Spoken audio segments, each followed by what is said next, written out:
നമസ്കാരം. കാർഷിക ഗ്രാമത്തിന്റെ പുതിയൊരു വീഡിയോയിലേക്ക് എല്ലാ പ്രിയപ്പെട്ടവർക്കും സ്വാഗതം. ഞാൻ 2 മാസം മുന്നേ നമ്മുടെ ഈ പയർ നടുന്നതിനെ പറ്റിയിട്ടുള്ള ഒരു വീഡിയോ ചെയ്തായിരുന്നു. അപ്പോൾ അന്ന് നമ്മൾ പയറിന്റെ തൈ നടുന്നതും അടിവളം കൊടുക്കുന്നതും തൈ നട്ട് ബാക്കിയുള്ള കാര്യങ്ങളെ പറ്റിയിട്ടുള്ള ഒരു വീഡിയോ ആയിരുന്നു. ഇപ്പൊ നമ്മുടെ പയർ കണ്ടോ നല്ല രീതിയിൽ കായ്ച്ച് നിൽക്കുകയാണ്. അപ്പൊ ഇതിന് നമ്മൾ അന്ന് അതിന് ശേഷം പയർ നട്ടതിന് ശേഷം നമ്മൾ പിന്നീട് കൊടുത്ത വളങ്ങളും ബാക്കിയുള്ള കാര്യങ്ങളെ പറ്റിയാണ് നമ്മുടെ ഇന്നത്തെ ഈ വീഡിയോ. നമ്മുടെ ഷീല എന്ന് പറയുന്ന ഒരു വെറൈറ്റി ചുവന്ന പയറാണ്. നല്ല രീതിയിൽ കായ്ക്കുന്ന ഒരു പയറാണ്. അപ്പൊ ഞാൻ ഈ ഒരു ഏരിയയിൽ ഒരു 25 മൂട് ഈ ചുവന്ന പയറാണ് നട്ടത്. അങ്ങ് ബാക്കിലോട്ട് നമ്മൾ വേറൊരു പച്ചപ്പയർ വള്ളിപ്പയറാണ് നട്ടിരിക്കുന്നത്. ഇത് നല്ലതുപോലെ കായ്ക്കുന്ന ഒരു നാടൻ വെറൈറ്റിയാണ് ഈ ഷീല എന്ന് പറയുന്നത്. അതുപോലെ തന്നെ നമ്മുടെ വയലറ്റ് ഈ ചുവന്ന പയർ നല്ല ടേസ്റ്റിയാണ്. ചിലർ ഇത് ഇഷ്ടപ്പെട്ട് വാങ്ങുന്ന പയറാണ്. ഈ ഓൾറെഡി നമുക്ക് ഇവിടെ നേരത്തെ പന്തലും കാര്യങ്ങളും ഒക്കെ ഉണ്ടായിരുന്നു. വല വെച്ചിട്ടുള്ള പന്തൽ, നമ്മൾ ഫിക്സഡ് പന്തലാണ് നമുക്കിവിടെ ഉള്ളത്. അപ്പൊ നമ്മളിവിടെ ക്രോപ്പ് റൊട്ടേഷൻ നടത്തുന്നത് കൊണ്ട് നമുക്ക് പയർ ഇടും, അതുപോലെ പാവല് ചീര എല്ലാം ഇടുന്നുണ്ട്. നമ്മൾ ഫിക്സഡ് പന്തൽ ഇവിടെ തന്നെ ചെയ്തിരിക്കുകയാണ്. അപ്പൊ നമുക്ക് പുതുതായിട്ടൊരു പന്തലിന്റെ ആവശ്യം വരുന്നില്ല. പിന്നെ ഇതുപോലെ പയർ മുകളിലേക്ക് ബ്രാഞ്ചിനെ കൊണ്ടുവരാൻ വേണ്ടിയിട്ട് നമ്മൾ ഇതുപോലെ ചണമാണ് കെട്ടിക്കൊടുക്കുന്നത്. ഇപ്പൊ ഇതുപോലെ കണ്ടോ, ഈ ചണം കണ്ടോ, ഈ ചണത്തിലൂടെയാണ് നമ്മൾ മുകളിലേക്ക് ഇതിനെ കൊണ്ടുവരുന്നത്. അപ്പോൾ ഇതൊരു വെർട്ടിക്കൽ പന്തലല്ല. നമ്മൾ സാധാരണ ഒരു പന്തൽ നട്ടിട്ട് ഒരു മൂട്ടിൽ ഒരു 5 മൂട് പയറാണ് നടുന്നത്. ഈ 5 മൂടിനെയും എല്ലാ ബ്രാഞ്ചുകളും നമ്മൾ ഇതുപോലെ ചണം ഉപയോഗിച്ച് മുകളിലേക്ക് കെട്ടിക്കൊടുക്കും. അപ്പോൾ നിറയെ ബ്രാഞ്ച് ഫുള്ളായിട്ട് വരികയും കണ്ടോ, അതായത് ഇതിന്റെ ഉള്ളിലൊക്കെ കണ്ടോ. നമുക്കിത് പയറ് പറിച്ചെടുക്കാനുള്ള ഗ്യാപ്പ് നമ്മൾ അന്ന് പയർ നടുന്ന സമയത്ത് ഇട്ടിരുന്നു. നമുക്ക് ഉള്ളിലൊക്കെ വിശാലമായിട്ട് പോയിട്ട് പയർ പറിക്കാനൊക്കെ ഉള്ള ഒരു സൗകര്യം ചെയ്താണ് നമ്മൾ ചെയ്തിരിക്കുന്നത്. പിന്നെ പന്തൽ കുറച്ച് വെയിറ്റ് ഒക്കെ ആകുമ്പോഴത്തേക്ക് പയർ നല്ലപോലെ പിടിക്കുകയൊക്കെ ചെയ്യുന്ന സമയമാകുമ്പോൾ കുറച്ച് താരും. അങ്ങനെ വരുമ്പോൾ നമുക്ക് ഇത് വീണ്ടും എന്തെങ്കിലും ഒരു തൂണൊക്കെ കൊടുത്തിട്ട് വീണ്ടും കുറച്ചുകൂടെ ഹൈറ്റ് ആക്കാൻ പറ്റും. അപ്പൊ ഈ ചുവന്ന പയർ നമുക്ക് നമ്മുടെ മടവൂർ കാർഷിക കൂട്ടായ്മയുടെ വിപണിയിൽ ആളുകൾ തിരക്കി വരുന്നുണ്ട്. ഇപ്പൊ ഒരിക്കൽ വാങ്ങുന്നവർ പിന്നെയും ഇത് ഉണ്ടോന്ന് തിരക്കി വരുന്നുണ്ട്. നല്ല ടേസ്റ്റിയാണ്. അതുകൊണ്ടാണ് ഞാൻ ഈ പയർ ഇപ്പോൾ ഇട്ടിരിക്കുന്നുണ്ട്. ഒരു പയറിന്റെ നീളം കണ്ടോ, ഇതൊരു 23 മൊളിയുള്ള പയറാണ് കണ്ടോ. നമുക്ക് നല്ല വെയിറ്റ് കിട്ടും, അതുപോലെ തന്നെ നല്ലതുപോലെ കായ്ക്കുകയും ചെയ്യും. നല്ലതുപോലെ ഈ പയർ കായ്ക്കും. നമുക്ക് 2 ദിവസത്തിലൊരിക്കൽ പയർ നമുക്ക് പറിക്കാൻ പറ്റും. പിന്നെ പയർ നട്ടതിന് ശേഷം ഏകദേശം ഒരു 5-6 ആകുന്ന സമയത്ത് നമ്മൾ ഒരു 20 ഗ്രാം യൂറിയയും 20 ഗ്രാം പൊട്ടാഷും 50 ഗ്രാം രാജ്ഫോസും നമ്മൾ വളമായിട്ട് കൊടുത്തിട്ടുണ്ട്. അതുപോലെ തന്നെ നമ്മൾ പയറിന് ഇത് സ്ലറി, അന്ന് ഞാനൊരു സ്ലറി ഉണ്ടാക്കിയായിരുന്നു. ആ സ്ലറി നമ്മൾ ഈ പയറിന് നല്ലതുപോലെ ഒഴിച്ചു കൊടുത്തായിരുന്നു. പിന്നെ ഇപ്പോഴ് മഴ കൂടെ ഉള്ളത് കൊണ്ട് നമുക്ക് പയറിന് വെള്ളമൊന്നും ഒഴിക്കേണ്ട ആവശ്യമില്ല. പയറിന് കുറച്ച് വെള്ളം മതി. അതുകൊണ്ട് നമുക്ക് വെള്ളം ഒഴിക്കേണ്ട ഒരു ജോലിയൊന്നും ഈ മഴ സീസൺ ആയതുകൊണ്ടില്ല. അപ്പൊ ജോലി കുറവാണ്. അതുപോലെ ഈ സീസൺ നല്ല വെയിലും ഉണ്ട്, മഴയും ഒക്കെ, ചെറിയ മഴയൊക്കെ ഉള്ളത് കൊണ്ട് നമുക്ക് പയർ ലാഭകരമായിട്ട് ഈ സീസണിൽ ചെയ്യാൻ പറ്റുന്നുണ്ട്. നല്ലതുപോലെ പയർ കണ്ടോ കായ്ച്ചു നിൽക്കുന്നുണ്ടോ. അത് കാണാൻ തന്നെ എന്ത് ഭംഗിയാണ്. ചുവന്ന പയർ നല്ലതുപോലെ കായ്ച്ചു നിൽക്കുകയല്ലേ.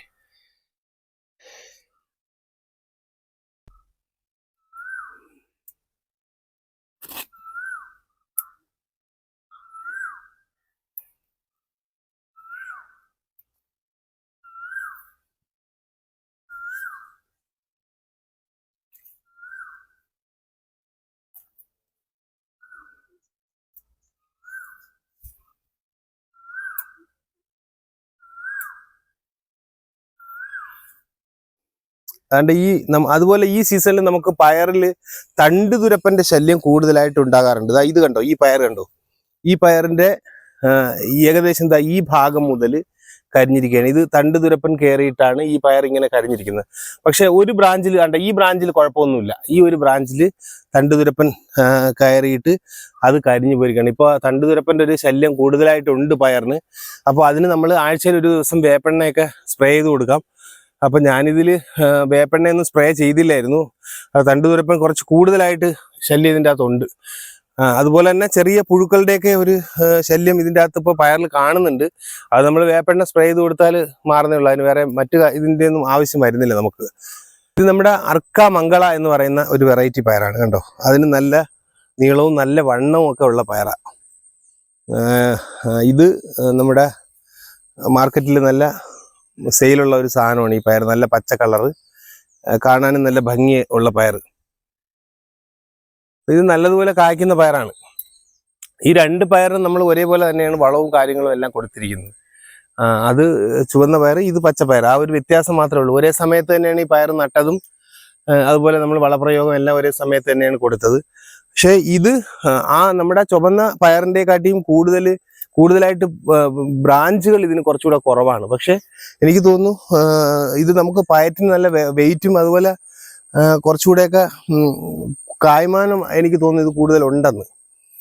അപ്പോൾ നമുക്കിത് ഈ മഴ സീസണിലായാലും നല്ല ലാഭകരമായിട്ട് പയർ കൃഷി ചെയ്യാൻ പറ്റും. ലേശം മഴയുണ്ടെങ്കിലും വെയിലുണ്ടെങ്കിലും നമുക്ക് ആ സമയങ്ങളിൽ വെയിൽ കിട്ടുന്നത് കൊണ്ട് പയർ നല്ലതുപോലെ കായ്ക്കുകയൊക്കെ ചെയ്യുന്നുണ്ട്.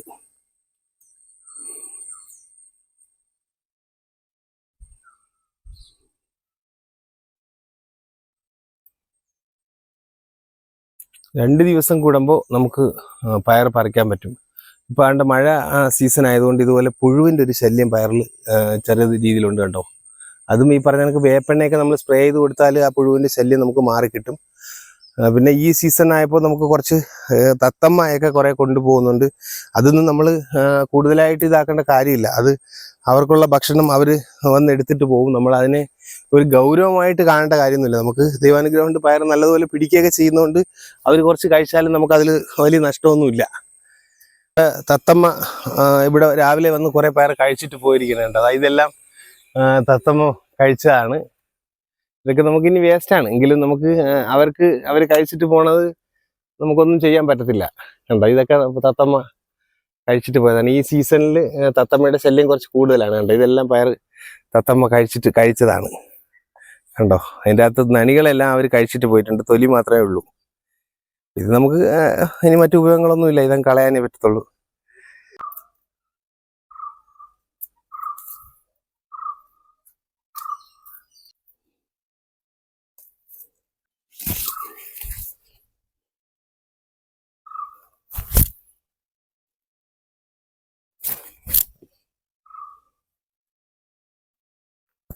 അപ്പോൾ ഇത് നമ്മളിന്ന് വിളവെടുത്ത ചുവന്ന പയറാണ്.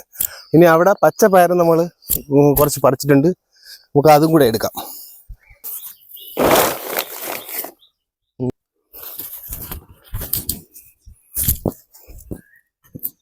അപ്പോൾ ഇത് നമ്മുടെ പച്ച പയർ ഇന്ന് വിളവെടുത്തത്.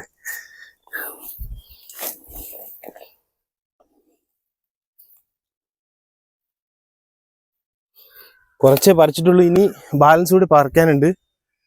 അപ്പോൾ നമ്മുടെ ഈ പയറിൻ്റെ വീഡിയോ നിങ്ങൾക്ക് ഇഷ്ടപ്പെട്ടെങ്കിൽ ലൈക്ക് ചെയ്യുക, ഷെയർ ചെയ്യുക. എൻ്റെ ചാനൽ സബ്സ്ക്രൈബ് ചെയ്യാത്തവരാണെങ്കിൽ സബ്സ്ക്രൈബ് ചെയ്യുക. പുതിയൊരു വീഡിയോയുമായി എത്തുന്നവരേക്കും എല്ലാവർക്കും നന്ദി, നമസ്കാരം.